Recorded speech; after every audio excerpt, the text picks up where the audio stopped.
This is the latest event from the Minderoo Center for Technology and Democracy. You're here for Frances Haugen, Can We Trust Tech? And before we get started on the event, there's just a few housekeeping points that we need to cover here at the Babbage Theater. Emergency evacuation, we will not need this evening, but if the alarm bell sounds, all attendees should vacate the room immediately. There are no tests planned. The event is being recorded. By attending the event, you are giving your consent to be included in the recording. The recording will be made available on the Minderoo Center for Technology and Democracy's website and the website of the Center for Research in the Arts, Social Sciences, and Humanities here at Cambridge, shortly after the event. And for those of you here in the room, please raise your hand during the discussion and a mic will be brought to you. We also anticipate that the camera will be focused on the front, so you won't necessarily be filmed in that.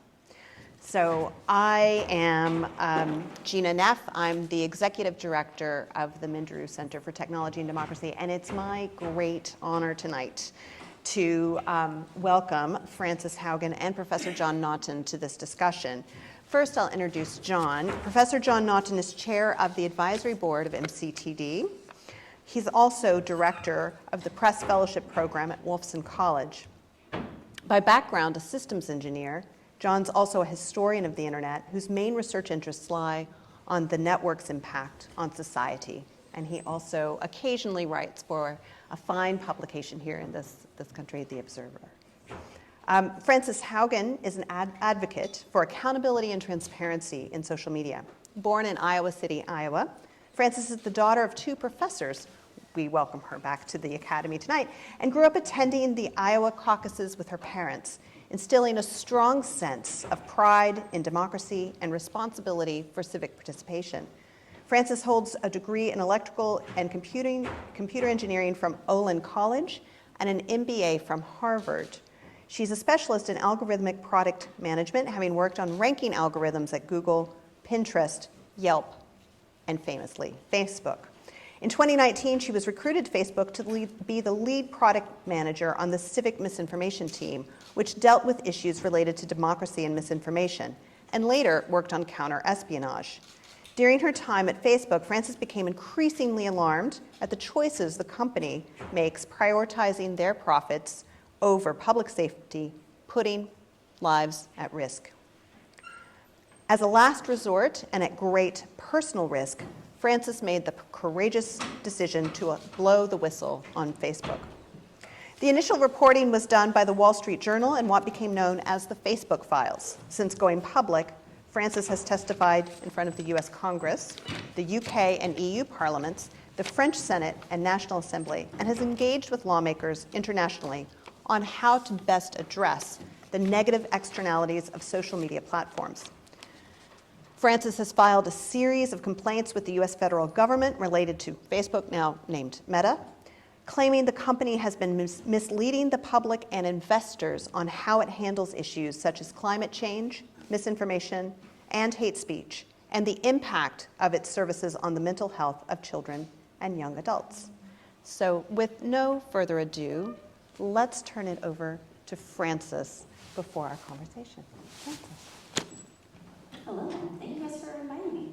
I really enjoy reaching out to politicians and to the academic community because I really believe the way that we got to where we are today is too few people were sitting at the table. That we live in a world today where huge algorithms play a huge outsized impact on society for the level of awareness even the public has on how they operate. If we were talking about any other similarly powerful industry, so let's imagine we were talking about the auto industry, we can buy a car and independently crash it and determine whether or not it meets crash test standards, if it's safe for a child to drive in as it is safe for an adult or a senior citizen. If we were talking about an oil company, we would never ask the oil company if there were some children dying downwind from an oil derrick what they thought the problem was. We would never take them at face value of saying where we should focus our attention. If they said, have you ever considered meteorology? The clouds move across the sky all the time. Maybe the rain is the reason why the kids are getting sick. We would never take them at face value. We would come up with our own hypotheses We would test the air, we would test the soil, we would test the water, we would draw our own conclusions, and then we'd come to them and say, what do you say about this data? What we're facing today is a really interesting social problem, because decisions that were made in isolation by people often with very little context on how the rest of the world works, and very little concern, like because the different functions are so isolated, the people who are advancing these systems often are actively discouraged from considering what the side effects might be. That we end up in a situation where you can make a change to an algorithm that impacts, back then it was maybe 2.5 billion people, back in 2018. Some engineers at Facebook said, hey, people aren't producing enough content anymore. We know if we give them more engagement, they'll produce more content. And this sounds really intuitive. It's like, okay, if we give them more little hits of dopamine, more comments, more likes, more reshares, it's amazing. People make more content. No one stopped and said, well, are we going to distribute different content if our measure of what is good is the ability to get a reaction? And because there wasn't enough people sitting at the table, there weren't enough different kinds of people sitting at the table, it took 6 months before researchers sent into Europe found that on the left and on the right, political parties across the board said, we know you changed the algorithm. Because it used to be that we could post the bread and butter of democracy, like a white paper on our agricultural policy. And it's not like it got the most comments. Like, let's be honest here, it's not that exciting. But we could see from the data people read it. People were consuming it. And now if we put out the exact same content, it's crickets. It goes nowhere. The only content that gets distributed is divisive, polarizing, extreme content, because that gets a fight in the comments. The algorithm thinks that's good. And this has really, really, really serious consequences. Right now, Facebook is the internet. You know, Facebook and internet equals inequality for at least 1 billion people in the world. You know, for a majority of languages in the world today, 80 or 90% of the content in that language is only available on Facebook. There are now many countries in the world where when you poll people on, do you use the internet and do you use Facebook, more people answer that they use Facebook than say they use the internet. Contemplate that. That's amazing. When you combine it with the fact that Facebook has told us that the only thing we could argue about was content moderation, censorship, and the fact that censorship requires us to rebuild those systems language by language by language, and those same places where Facebook is the internet, where people don't get to opt out, those same places are often the most linguistically diverse. I'm here tonight because we all have to fight for a world that's linguistically equitable, because the internet touches us all. And the same people who are paying the highest costs of these systems are the same people who get the least voice to push back. So I'm very excited to be here and start that conversation with you guys, or continue it. Thank you. John, do you want to pick up on a Yeah, I do. First of all, thank you for coming. I should say to the audience that anybody who thinks that whistleblowing is easy has never done it. And we have here somebody who has.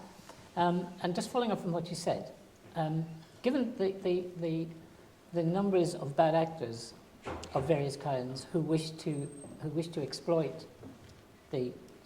for example, Facebook, do you think the company has anything like the capacity it needs to address that problem?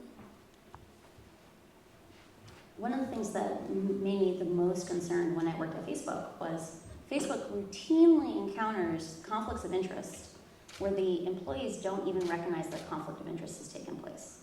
And this question of, is there enough staffing on X problem, is a really interesting implicit conflict, right? People will say, oh, well, it's so hard to hire. We have as many people as we can put on it.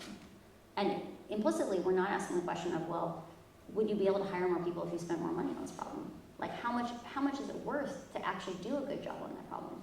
Facebook, as it stands today, does not invest enough in safety to adequately address the threats that come at it.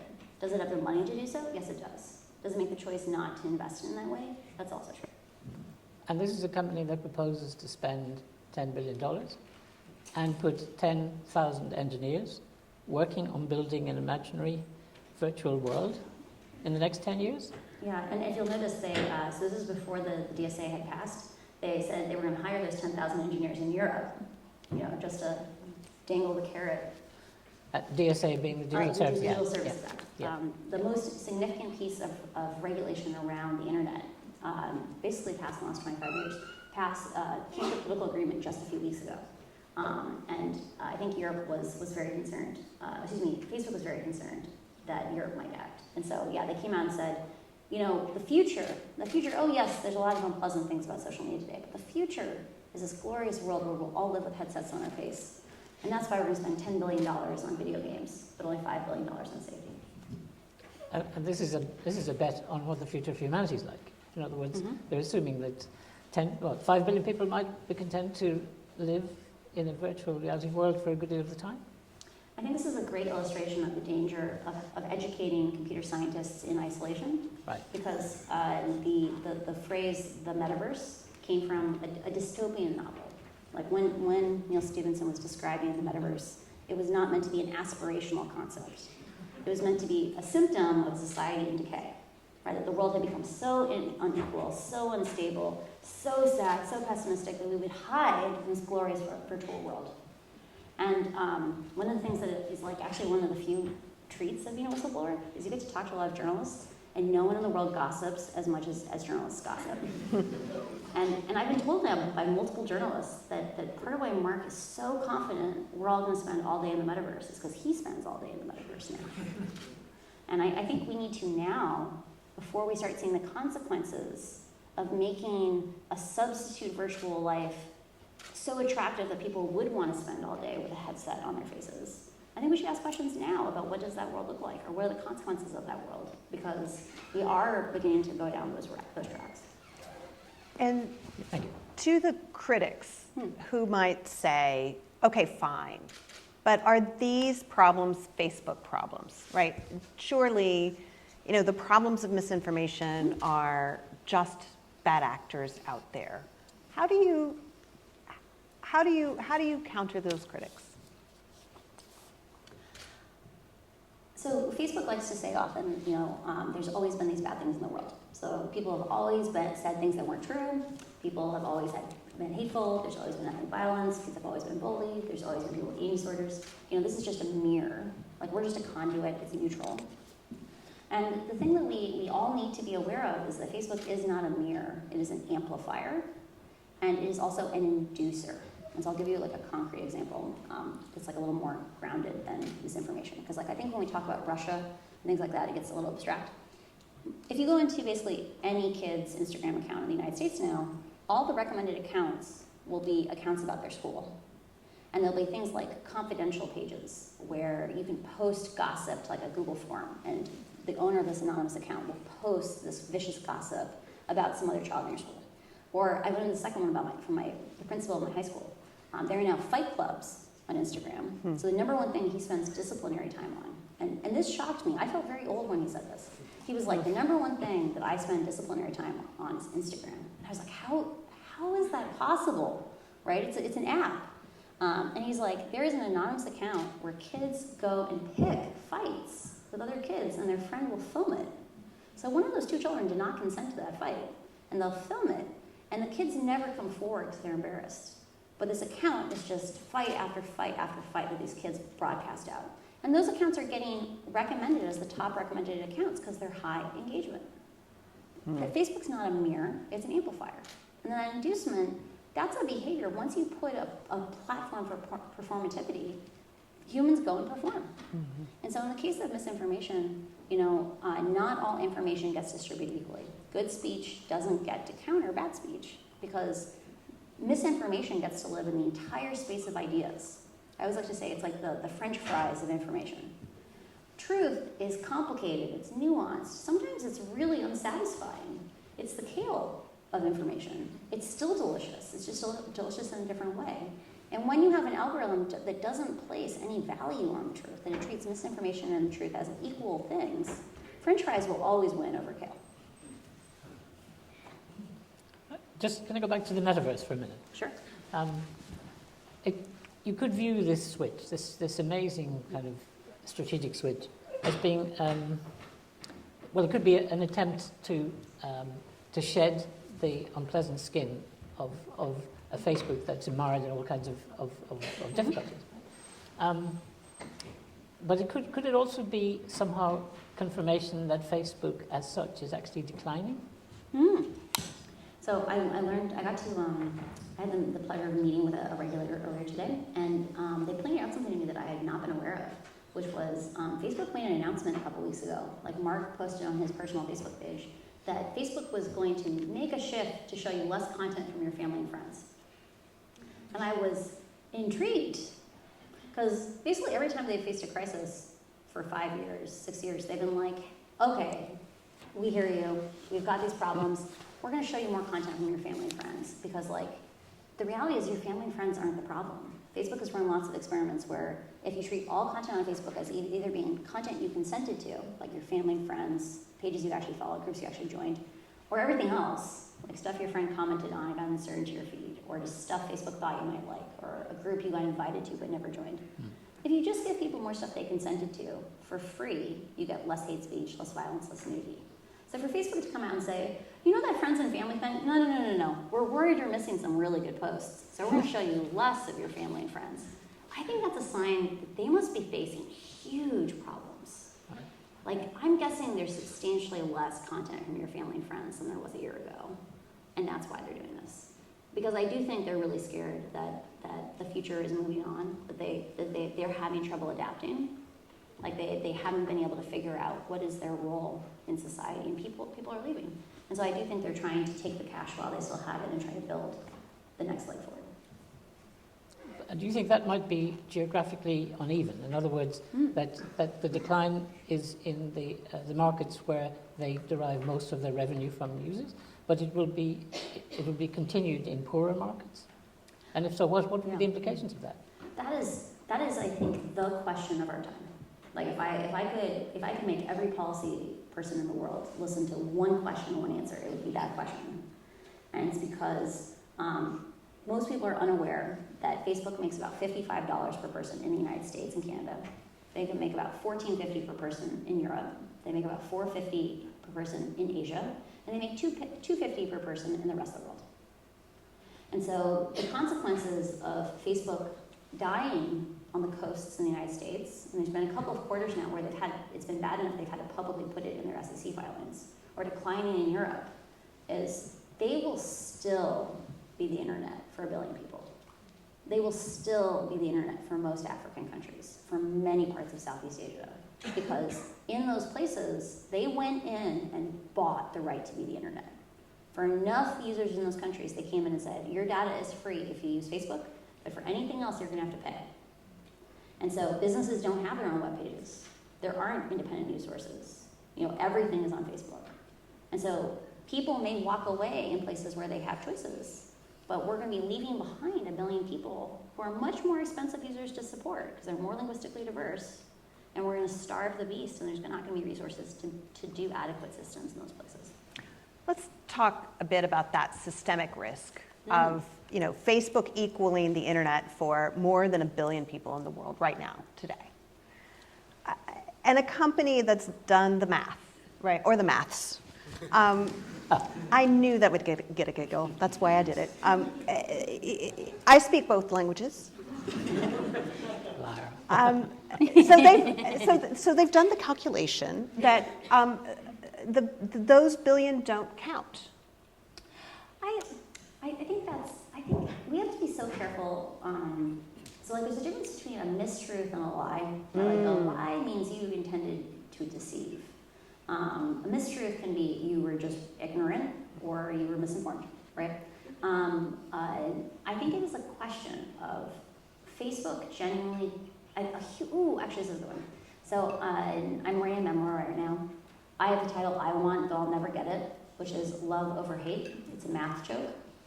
So Facebook believes that the way they can tell are they doing a good job is they take all the good they make in the world and they subtract the bad. And they say 95% of what we do is good, 5% is bad, 95 minus 5 is 90, boom, we're that good. And I think what you should be doing is saying it needs to be good divided by bad. Because that way, it doesn't matter if there's only a little bit of bad. You double the amount of bad, you have the overall amount of good. Because in social networks, that's what happens. Like in the United States, 4% of the population got 80% of the COVID misinformation. The average user had a good experience on Facebook. But that 4% showed up at school board meetings screaming. That 4% made death threats on teachers, right? You can't think about these things in isolation. And I think Facebook looks at what they've done for that billion people, and they say, we brought online, like the last year that I found data on, they had 300 million people in the world. Their data was getting paid for to use Facebook, right? I think they see it as we changed people's lives. And because there are so few people at Facebook that even get to read the safety data, Facebook's response to my disclosures was not to say, ooh, let's have a conversation about this. It was to lock down the safety information inside the company. So the only people who could read any of it were in safety. And when you have that kind of segregation, like they didn't want people to confirm that I wasn't misconstruing these things. Mm-hmm. And so I think it's a thing they haven't said that those people don't matter. It's just that they would rather tell a story to themselves about the good that they've done. And that good comes with a lot of risks. I mean, let's talk about the capacity that they have for managing in 80 languages, in multiple countries, in multiple complexities and situations. You know, what does that look like on the ground? So I always chafe when they say sentences like, we support 80 languages, because like, let's imagine you were buying any piece of enterprise software in the world. They would show you a chart, and they would have lists of features, and they would show which tier gets those features. That's kind of what the safety systems are like at Facebook. They say they support 80 languages, but they have like 160 safety systems for American English. They're tuned, optimized for American English. I'm just saying a subset. And when you say systems, you mean AI safety, systems? Yeah, AI systems, like machine learning AI systems that go and like say violence incitement, hate speech, XYZ, self-mutilation, whatever it is. Pretty sure, I talked to some Norwegian journalists, I'm pretty sure there's none of those like self-harm things in Norwegian, but neither here nor there. They say we support X language, but they might only support 4 or 5 of those 160 systems in that language, and they'll say they support it. So the first thing is we do need to have transparency where we say what exact safety systems exist and in which languages. Because like for their COVID classifier, there were some languages where they in their initial round, I think they had something like 14 languages. And for some of those languages, they caught 4% of the COVID misinformation by their own statistics. Right? So the first thing in terms of operational complexity is just that. We need to talk about this in terms of comprehensiveness. But the secondary question is, who has which needs? Right? So I'm a big proponent of we need to be focusing on product safety because there's a lot of things we can do to make these products safer, and that works in every language. But if we are going to talk about individual languages, then we have to start talking about things like which moderators speak which languages? How many moderators are assigned to each language and each harm type? Where do those moderators sit? That sounds like really pedantic. Like, should we really micromanage companies that much? Guess what? The Ukrainian language moderators were sitting in Russia up to a year ago. I think maybe even like last September, right? We even had this reported to us. And they asked over and over again, hey Facebook, geopolitical context here. We don't think that's a good idea. That's why we need transparency into these systems, is because tech needs to live in democracy's house.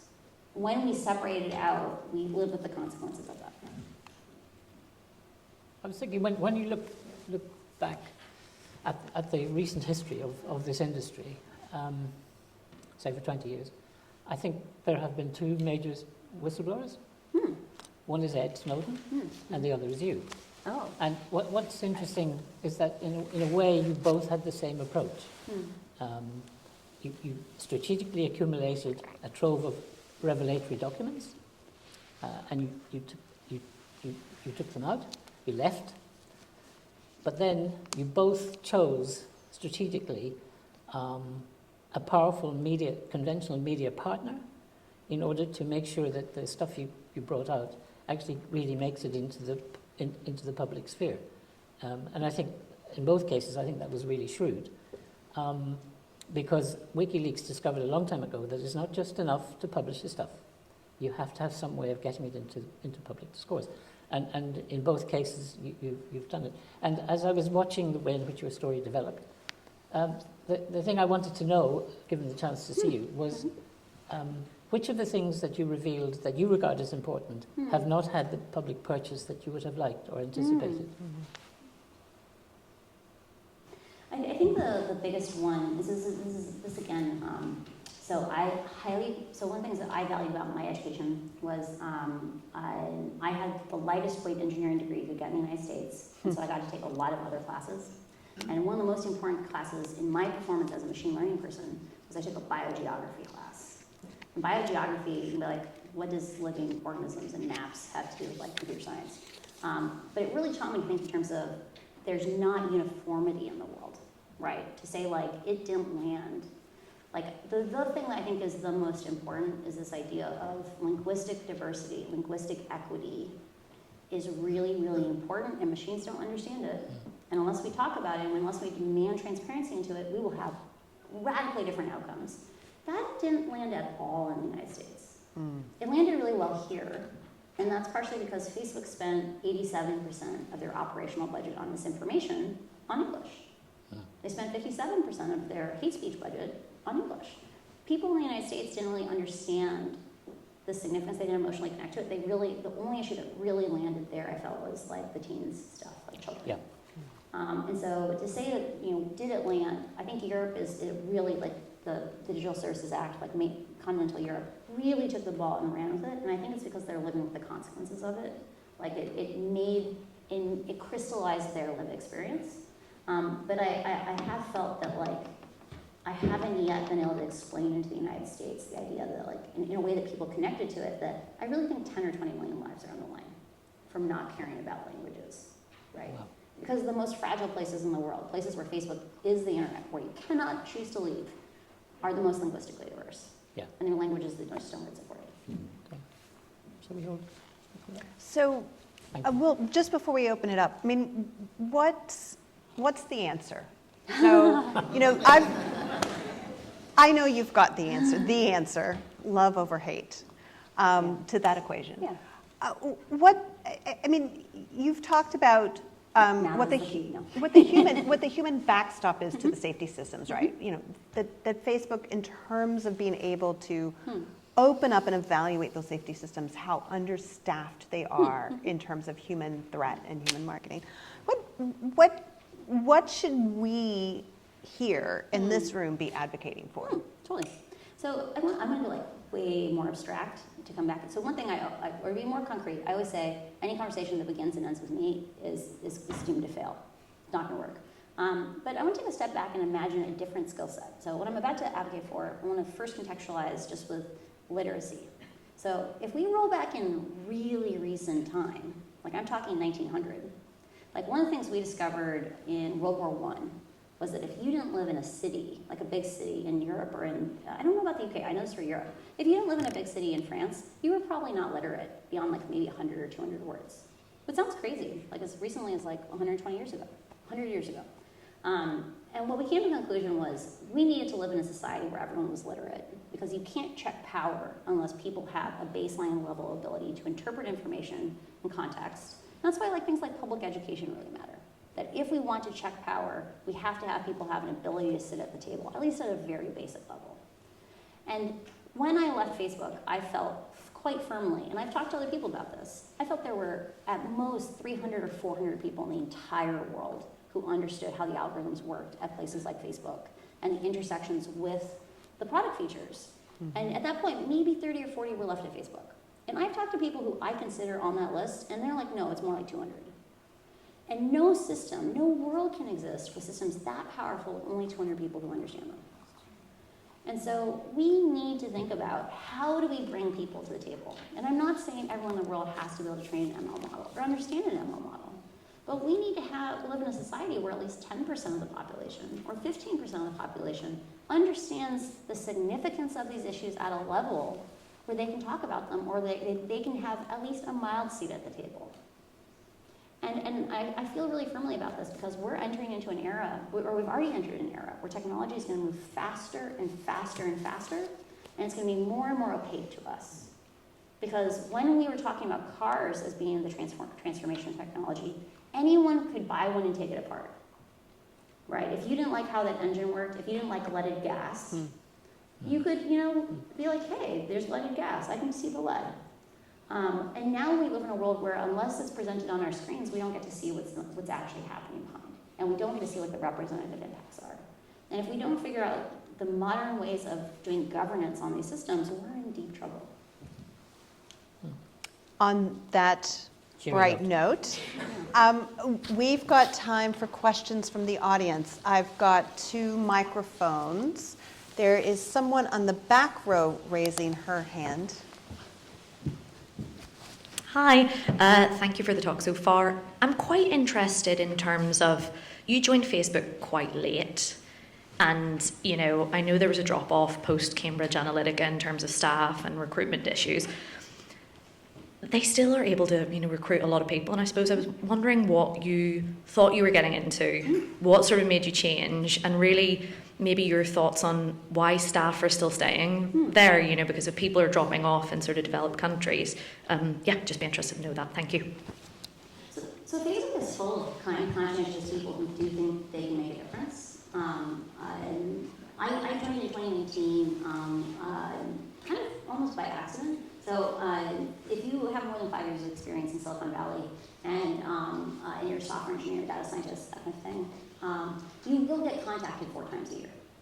Like someone will reach out and be like, hey, there's this thing called Facebook. Have you ever thought about working there? And usually I ignore those emails. And on a lark, kind of snarkily, I was like, the only thing I would work on is misinformation. And the recruiter came back a couple days later. She's like, oh, by the way, we have this civic misinformation job, by the way. And I totally slow walked them because I felt very, very conflicted.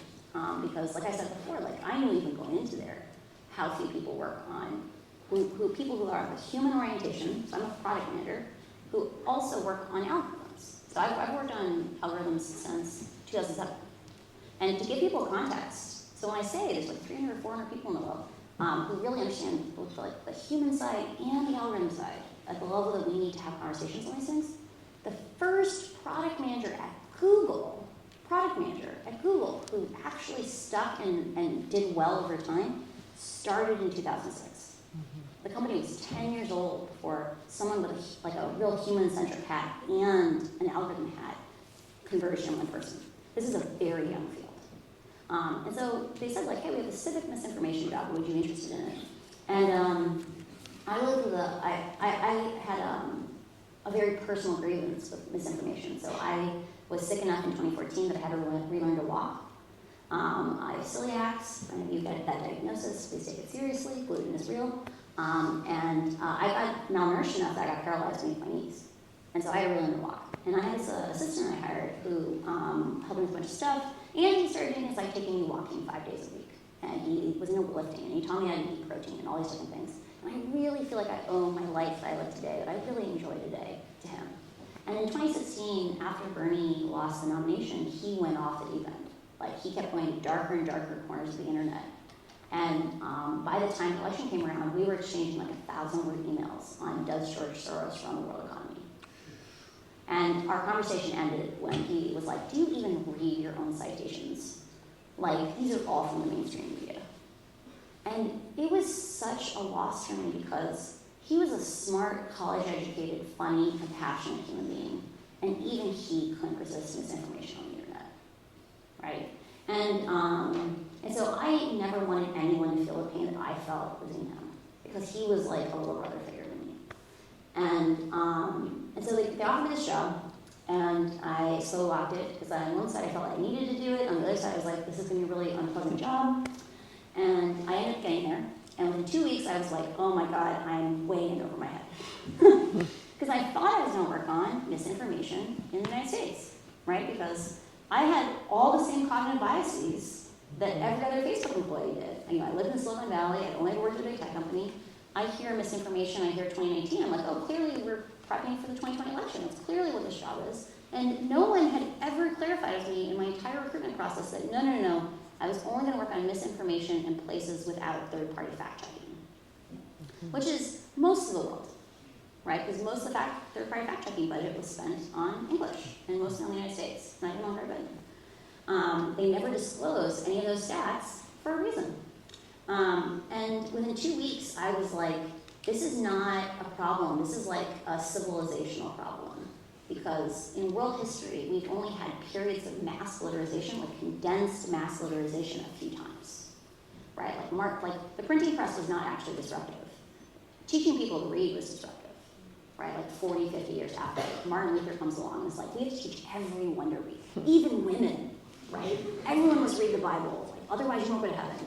And along with that came misinformation, right? We had pamphlets on witches. Do you know if your neighbor's a witch? Do you know what you have to do if they're a witch? Simple solution, rhymes with dire. And no one seemed to understand how serious this was. Like 50% of messages sent on Messenger in Myanmar, where the UN said there was a genocide caused by social media, were voice messages.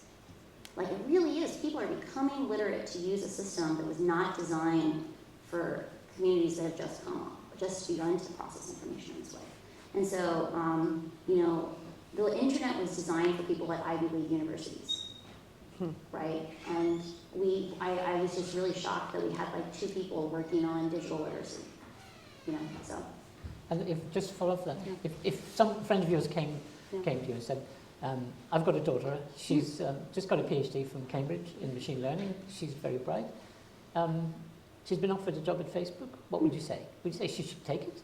So I always say it is possibly to be an ethical person and work at Facebook, and it's important for good people to work at Facebook, because like I said before, these systems are very, very opaque, they're very, very complicated.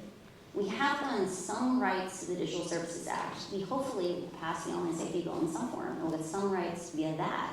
But we will need good people to have their eyes open inside these companies and learn how they work. Like, I personally think we should be funding public fellowships where people work in these companies for a few years, if we could ever talk our way into this sort of thing.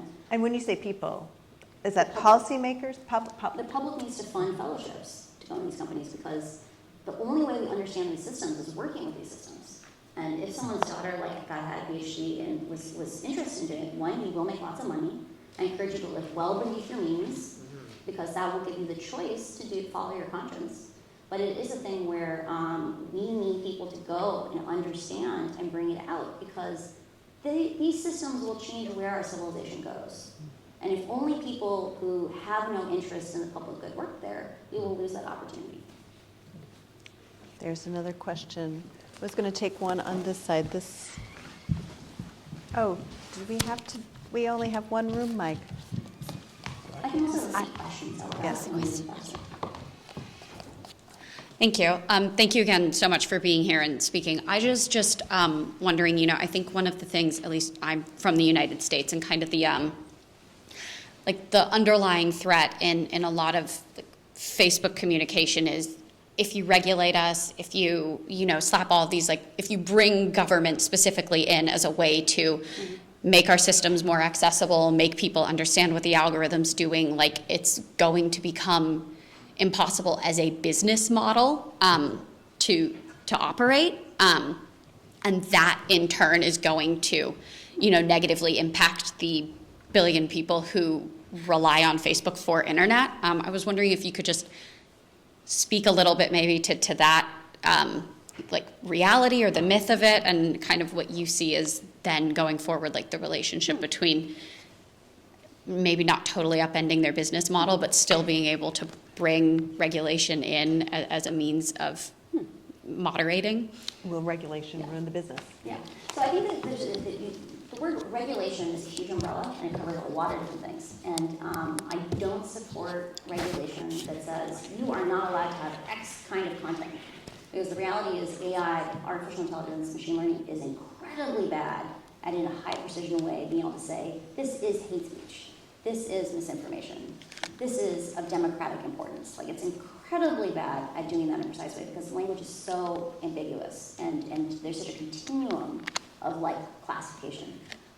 If you do regulations like that, it will make it almost impossible to run a business. I totally agree on that. If you're talking about things like saying you have to give researchers and civil society groups access to your data so they can ask independent questions, you have to publish what risks you know about and tell us how you're going to address them. And you have to do these kinds of things where you have to basically give people options in terms of using your product. You're still going to be profitable. You're still going to exist. You probably will actually be more long-term successful. I always like to say that. People think I don't like Facebook. I'm actually trying to help Facebook be long-term successful. Because right now they're optimizing for the short term so much that they will fall off the edge. And so remember, regulation in general is meant to help people move away from just thinking short term and do things that are more sustainable. And so no, I don't think it'll threaten it. Remember, Facebook has enough money that they're doing 75 billion, 9 zeros billion, not British billionaire. I'm always confused on these things. A huge amount of money, $75 billion worth of buybacks, stock buybacks, lighting the money on fire over these 12 months. But they're spending $5 billion in safety. So even a world where they spend $15 billion in safety, it's not like their business is in profit. So, when you can just repeat questions, we'll go faster. Okay. Yeah, right here in the white jacket. A few of us in the room recently had a talk with someone who used to be a director at Facebook quite early on, no longer is at the company. And when he was questioned about, shouldn't be my agenda there, and they were questioned about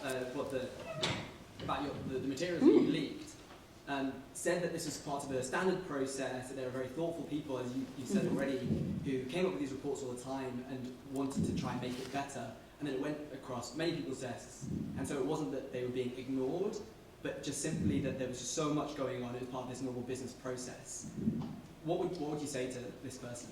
That's such an interesting answer. Is this business I'm normal? going to repeat it back. So I said, very interesting question. So he said he met with a director who used to work with these companies, and he said all these reports were just part of standard business operations, that they were made in the routine course of business, they went across lots of desks. It's not that they were intentionally ignored, it's just there was so much going on.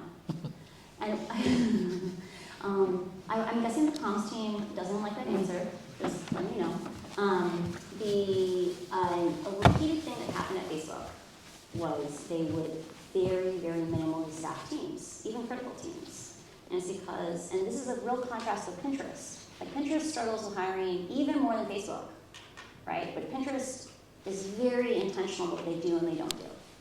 And Facebook, on the other hand, when they struggle with hiring, they still try to do every possible thing under the sun because they're so afraid that someone's going to come from behind and eat their lunch. So I totally can believe with him that that report may have happened. It might have even gotten escalated a little ways up the chain. But there's definitely an internal culture where if you complain too much, you get marginalized. If you're too negative, you get marginalized. If you don't give people excessive amounts of benefit of the doubt, you get marginalized. And so it's one of these things where I recently reread Václav Havel's The Power of the Powerless, and they talked about post-totalitarian systems. So totalitarian systems rule through force, post-totalitarian systems rule through ideology. And the difference between ruling through brute force and ideology is ideology can heal around injuries. So if you start questioning the ideology, like the idea that Facebook isn't just a mirror, that these things are just not normal, or you question, shouldn't we spend more on hiring people? Because then we wouldn't have to be like, oh, there's just so much going on, we didn't have time. If you raise these questions, you will get healed around and you will get pushed off to the side. And so I totally believe that he believes that earnestly, but it doesn't mean that it's okay. Is this what you think is happening at other tech companies with their critical safety teams and critical researchers?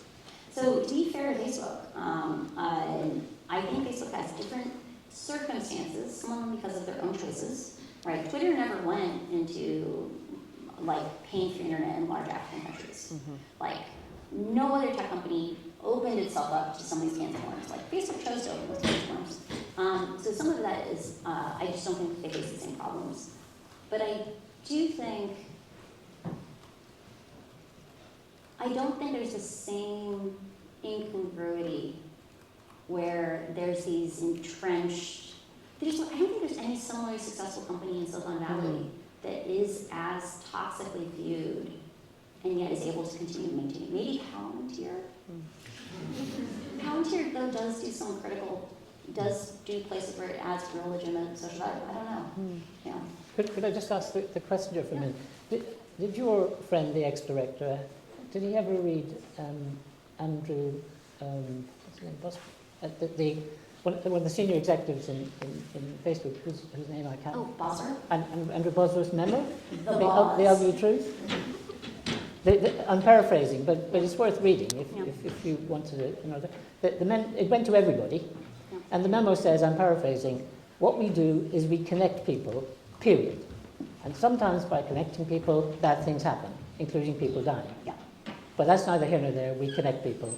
End of story. Well, it's again that question of, is it love minus hate or is it love divided by hate?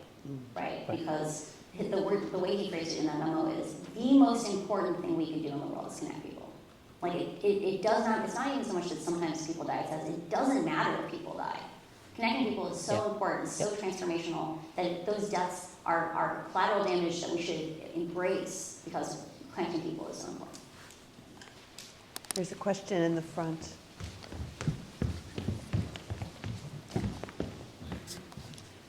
Great, thank you so much for your talk, and thank you to the panel as well. I just have a quick question about Facebook's processes for diagnosing, identifying, flagging, and then removing disinformation and misinformation. So we've seen in recent years, Facebook, now Meta, has come under increasing pressure to enhance the transparency of their fact-checking processes, of their disinformation teams, as I'm sure you know from your experience as well. So I'm wondering if you could comment on how Facebook identifies, flags, monitors, and then takes down disinformation, misinformation from an internal perspective, and then also externally. Do they engage with civil society groups? Do they engage with researchers on the ground? And maybe if you could answer this question, building on your earlier comments about the asymmetries in digital literacy as well, and the linguistic diversity dimension of countering misinformation. So a bit of a long question there, I'm afraid. So in the wake of the 2016 election, Facebook took a long look in the mirror and said, okay, we should probably do something at least about viral misinformation. So targeted misinformation is about twice as common in prevalence in terms of impact, but it's a harder problem to solve. Let's focus on viral misinformation. Also because it makes us look bad. These things show up in the news, things like Tide Pods. Like, we need, when these things happen, it's like every time it happens, it increases the chance that someone's going to step in and do something. And so they made a very clear decision. They said nothing on Facebook is false until a third party says it's false, because we are not the arbiters of truth. And so they went out and they recruited a bunch of people and formed, it's like a standalone entity. It's like the International Fact Checkers Union or something like that. I should learn the name of it, I don't remember. And they are an accreditation agency that accredits fact checkers. And Facebook has a budget they spend every year where they hire journalists. They pay them something like $5,000 to fact check. It's like a lot of money. It's like $3,000 to $5,000, somewhere in there, to pick individual stories out of Facebook. And there's an internal terminal where it used to be you could just see the most popular stories on Facebook. And this was a problem because it takes the fact checkers a couple of days to do the research, make the phone calls, do those things, to be able to write a fact check and say, no, this is not true. And in the first 3 days a story is out there, they get 75% of the distribution is going to get. So if you don't act until that far in, it's too late. It's already done, the distribution is going to get. So they added in the second term, which is the predicted, like what's the predicted reach of this item? Like, what do we think it's going to get if you don't get it? So we could get a little lead time to get in and talk, try to dismantle it a little sooner. And the fact checkers are not told what to fact check. They can use whatever criteria they want to. They fall into different categories. So some of them speak different languages. So overwhelmingly they spoke English at the time that I left the company. Some of them have specific focus areas, like maybe they do medical misinformation, maybe they do climate misinformation. There's like a couple of stakeholders where they are fact checkers who do a specific area. And beyond that, they let the journalists choose what they want to. And once a fact check is written, they have a system where they go and they try to find that exact link across Facebook, and they will take that down. If it is a match on something, so let's say there's another article that is clearly just repeating the same thing, it's not the same page, they try to cluster those into a single cluster. And I think there are ones where if they're not confident it's part of the same cluster, but it looks likely, I think that's when they demote it, but I'm not sure on that last step. I know sometimes they demote things instead of taking them down, and so I'm not sure exactly what the criteria on that. That's the general operational process. Let's take one more here in the middle. Hi, so one of the things you've talked about in the past, and it's a unique thing about Facebook, is that Mark Zuckerberg himself has a lot of control. In fact, he's basically the king. And he's spoken also about how he wants to fix various things about Facebook, but in my view, they don't necessarily get fixed. So I was wondering if you could talk a little bit about what you think is happening in his head, and what his intentions are, and are they genuine, and how does he end up not following through? So I'm not a psychologist, so I can't diagnose him. He is such an interesting character. So I've never met Mark, as Facebook likes to say. I've never sat in a C-suite meeting. But I do know that Mark missed out on a lot of really foundational human experiences that I think are important for being a good leader, right? He became CEO of Facebook at 19. No, I'm serious. He left college. He left college at like 19, probably after not having taken a lot of things other than CS classes. And he got to be the boss from that point on. You know, in addiction communities, they talk about the idea that, you know, someone who starts drinking when they're 16 doesn't really emotionally mature beyond that point because they use that crutch instead of facing the uncomfort whenever they face uncomfort. They don't get a chance to grow. And I talked to someone about how, you know, Mark Zuckerberg had a really traumatic 2016. So in April of 2016, he was in Africa, and they were literally holding parades for him through the city streets in places like Nigeria for saying he was the savior of Africa. That he was bringing internet, he was bringing people to the future. You know, the Arab Spring had happened a couple years before. We were like, oh my goodness, Facebook's gonna like topple the dictators around the world.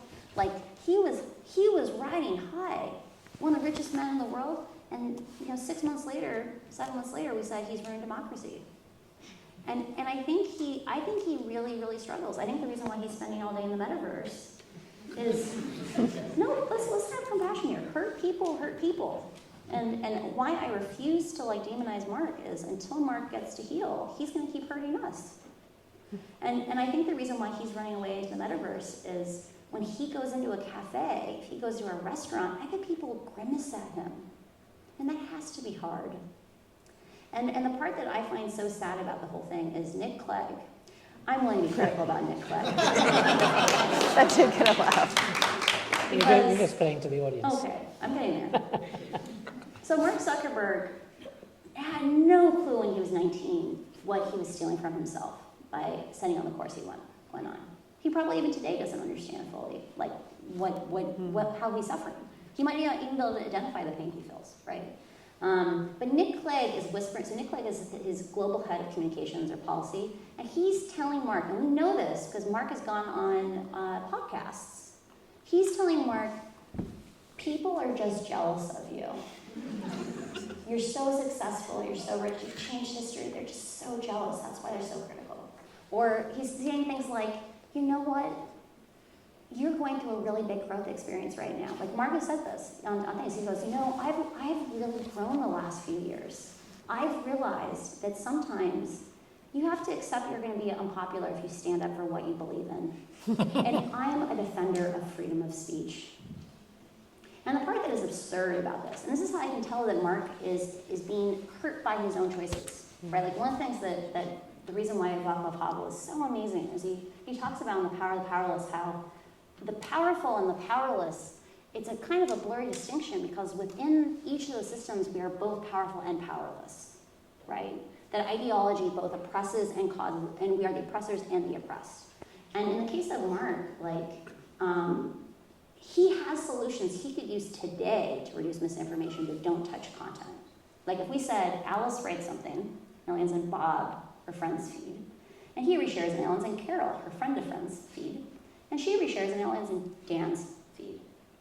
Dan and Alice don't know each other, but we don't treat that reshare any differently than if it was a friend.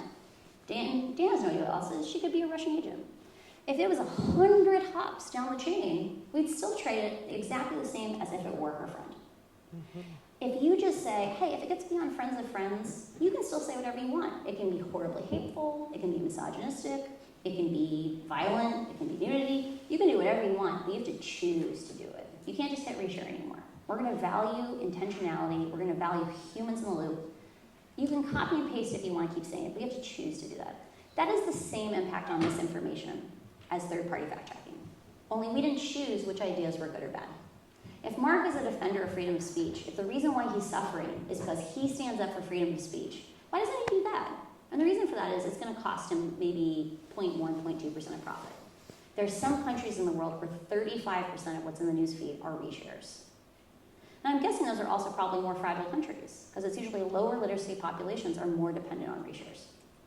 And so it's one of these things where Mark is really, really isolated. He's surrounded by people who have made the choice. They know if they tell him hard things, they'll get cut out of his life.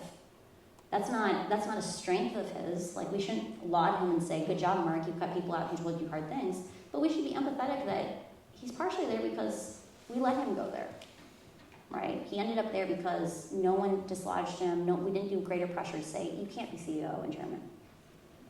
And so I really think we need to, one thing is we're asking the SEC is like a possible remedy is just to say he needs to sell some of his shares, right? You don't even need to take them from him. You just need to say you can't be CEO anymore. Well, here's some good news then Yeah. for you. I made the comparison earlier on between you and Ed Snowden, because you're the two whistleblowers I know and admire. I have better hair. In Ed's case, Yeah. I mean, the consequences for both of you, I was Yeah. thinking of it, okay? In Ed's case, he has some really dangerous adversaries. Oh, yeah, unquestionably. The good news Yeah. is that you only have Nick Clegg. Yeah. It's actually interesting. I have open DMs on Twitter, and I don't even get harassed on Twitter. It's miraculous. Thank you so much. This kind of speaks to what you were saying about Nick Clegg and the policy side of things. I know Facebook doesn't spend enough resources on moderation, but they do spend a lot on lobbying. And so I was wondering, like in the United States, it seems a lot of politicians outwardly are very against Facebook, and they say a lot of negative things about it. And yet there's been some very good legislation that's been kind of put forward, and it seems to have like no political future there in terms of regulating Facebook.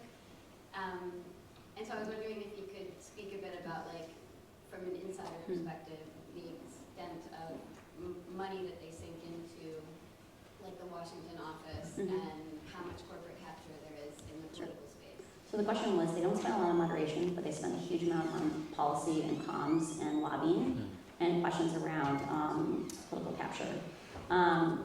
A lot of what I want to work on is around education. Like, if we were going to teach political scientists a class on social media and algorithms, how would we do that in a way that was meaningful, but you could also have a class that you could take if you're an English major or a political science major? Like, you don't have to be great at math. Because I do think there's this thing right now where DC is really, really, really dependent on Facebook telling it how to solve Facebook's problems. Right, and it's because you can take 0 classes in the world today on stuff like the cutting the reshares at 2, right? Like 2 hops down. There's a huge amount of dynamics in these systems where you can just down modulate the 1% most extreme users. Like the top resharers reshare 30 times a day. The typical user reshares once every other month or something. Why should we treat someone who does 30 reshares a day? Why should their reshares be the same value as someone who does it once a month, right? We don't have the language, we don't have a public muscle of accountability because we've never gotten to build one because the information was always locked behind screens. And so I think there is a path forward where we just need to flood the channel on the policy side. Like every single member of the House of Representatives deserves to have an intern who could adequately inform them. Because right now there are none. And Facebook goes in there and poaches out of these Senate staffs anyone who starts to build a competency. And I think that's actually the greatest danger on the regulatory capture side, is that we're forcing people to learn on their jobs about these fields. And as Facebook knows, if you are willing to put the legwork in to work on this for a year even, they're going to come in and offer you 2 or 3 times your current salary to stop learning more and come to work for them. And I think as long as we are dependent on them, on Facebook for telling us how to discuss Facebook, we're not going to move forward. Last wisdom for this audience, sitting here in Cambridge, what can we as individuals do? Gotcha. So I think the only thing I didn't talk about tonight that it's a thing where like we need to continue. Yeah, I'd say there's. I'm a really big proponent of the idea that politics begins with conversations, right? There's this idea of political activity and pre-political activity. And most people only know about the idea that, like, Facebook's put a huge amount of money into saying the only thing that matters is content moderation. You know, they spent $120 million endowing the oversight board, which only gets to make decisions about censorship. So talking to people about the idea that we have lots of solutions that don't involve content, but they involve, we need transparency. The online safety bill right now, this is probably the single biggest impact thing you guys can do. We have to put in the law transparency on day 1. Or instead of saying Ofcom's going to research for 2 years whether or not to give data access, It should be, we're going to spend 3 months after law passage on how to do data access or how to do certification of which academics, which civil society groups. Because the reason we're dependent on asking Facebook, what should we do about you, is because we can't ask questions independently. We have to have data on day one. You have to contact people. You have to keep pushing on them. The secondary thing that I didn't talk about is I talked a lot about the Global South today. And it's really easy to say, you know, I really care about the Global South, but it's so far away. I don't know if it really impacts me. It's like really sad, but it's tragic. The reality is, places like Ethiopia have already said, hey, we just had an ethnic violence incident caused by Facebook, or at least grossly worsened by Facebook. Facebook let us down. They didn't have language support for most of the languages in our country. They only did it at the last minute, really haphazard. This has been so disruptive. We're going to get rid of Facebook. We're going to build our own thing. And they literally said, this is quoted, I think in The Guardian, like the whoever's in charge of in Ethiopia said, we think WeChat is the model. This is like social media in China. We are not aware of it yet, but we are about to face a new Cold War, right, between the free internet and the authoritarian internet, or I should say the libertarian internet and the authoritarian internet. The libertarian internet is leaving behind people. And the consequence is places like Ethiopia are trying to build these things, and I think they're going to find it's either way more expensive or hard to do it than they thought it was, or it's harder to maintain it, or any of these things. And I think they're just going to turn to China and say, you've spent tons of money and time thinking about how to run a safe version of social media. And we're going to look up in 10 years and realize we just lost Africa to having an authoritarian internet. And that impacts all of us. It really changes the course of human history. So we have to be having these conversations. We have to be pushing it forward. We have to be talking about these things because we still have time to live in a different future. So, thank you. Thank you.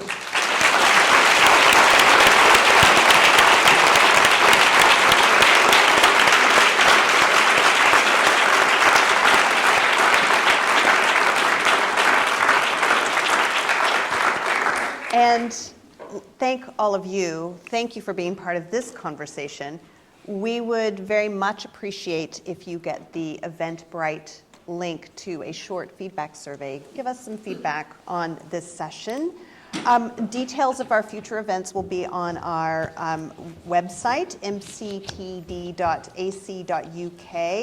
We also are going to have a briefing on June 16th on the police use of facial recognition in the UK and whether or not police forces are meeting those minimum standards that algorithmic experts on ethics and safeguarding, if they're able to meet those standards. So that's our next report and event. More information will be on our website forthcoming. Thank you again for joining us today, and thank you again, Francis.